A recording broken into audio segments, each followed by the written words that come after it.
This is the story of Ibrahim Traore, a young soldier who shocked the world by rising from a small village in Burkina Faso to become Africa's youngest head of state. His journey is not just about a military coup.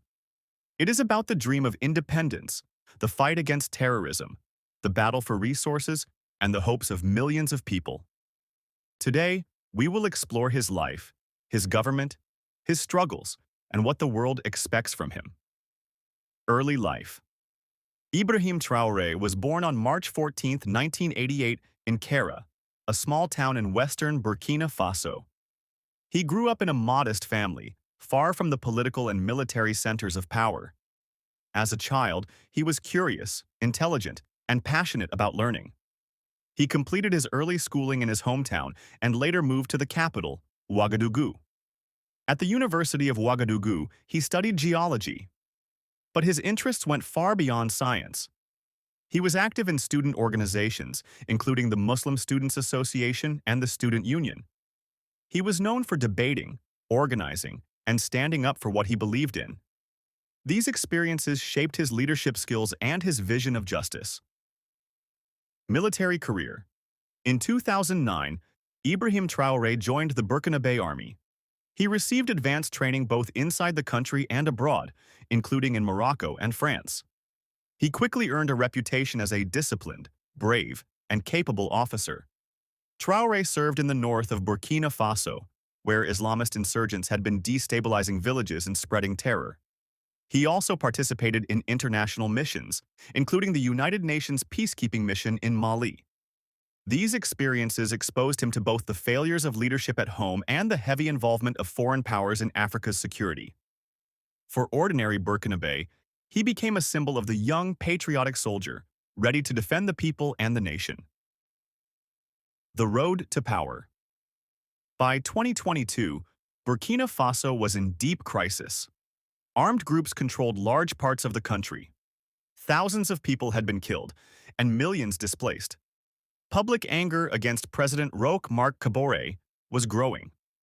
In January 2022, the military, led by Paul-Henri Damiba, staged a coup and removed him from power. But Damiba failed to deliver. Violence increased, corruption remained, and hope began to fade. Within months, frustration spread inside the army itself. Soldiers wanted action, not empty promises. On September 30th, 2022, Captain Ibrahim Traore, just 34 years old, led a coup against Damiba. Crowds celebrated in the streets, waving Burkinabe flags and chanting his name. Traore became the transitional president, the youngest head of state in the world. He promised to fight terrorism with all his strength, take control of the nation's resources, and restore dignity to his people. Government and reforms. After coming to power, Traore launched a series of reforms. One of his main focuses was national resources.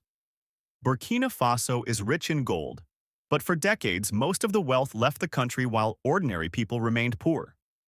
Traore moved to increase state control over the gold sector.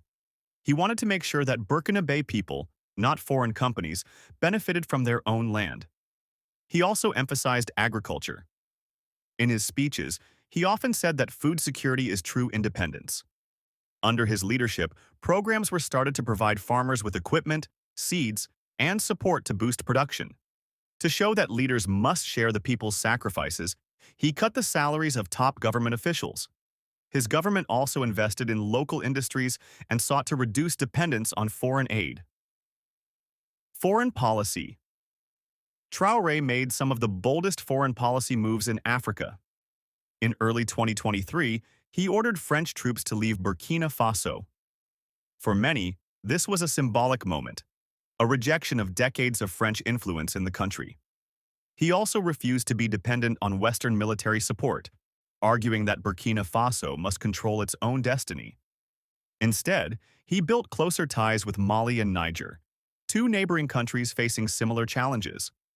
Together, they formed the Alliance of Sahel States, known as AES. This regional bloc is designed to strengthen cooperation in security, economy, and sovereignty. At the same time, Traore opened the door to Russia. Russian military advisors, training, and equipment began to play a growing role in Burkina Faso's defense strategy. Supporters argue that these decisions show courage and a determination to break free from colonial influence. Critics, however, warn that relying on Russia could make Burkina Faso dependent on another foreign power. Struggles and criticism. Despite his bold actions, challenges remain immense. Burkina Faso is still one of the poorest countries in the world.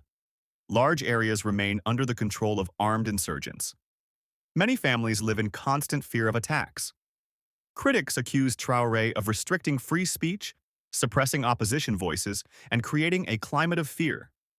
Some human rights groups warn of abuses committed by the army in its fight against terrorism. Western governments question his alliance with Russia and his rejection of democratic elections in the short term. Even within the country, some worry that the promises of reform may not be enough to solve deep problems of poverty, corruption, and insecurity. What the world wants from him. The international community is divided. Western nations want Traore to hold elections, respect democracy, and improve human rights.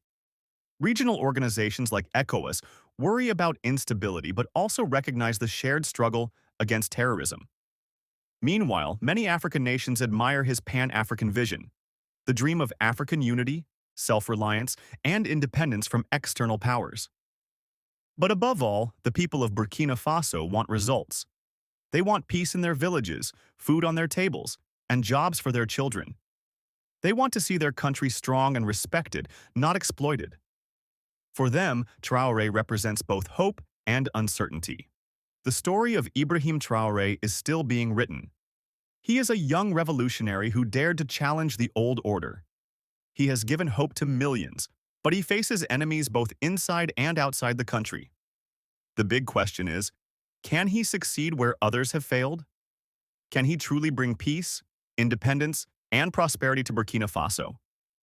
Or will he, like so many before him, be trapped in the cycle of instability and conflict? Only time will tell. But one thing is certain. The rise of Ibrahim Traore has already changed the history of Burkina Faso, and perhaps the future of Africa itself.